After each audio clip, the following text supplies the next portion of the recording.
Welcome to our YouTube tutorial on how to mark a channel as unread on WhatsApp Web on your PC with the new update.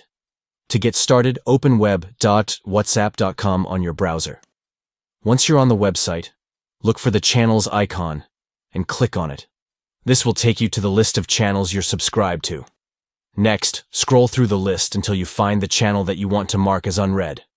Once you've located it, hover over the channel and you'll see a small arrow appear.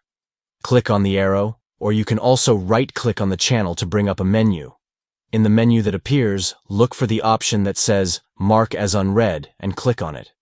This will change the status of the channel to unread, making it easier for you to remember to go back and check it later. And that's it!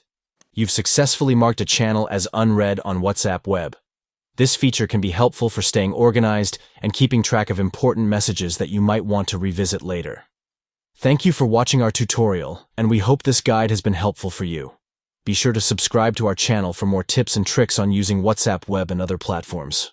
Until next time, happy chatting.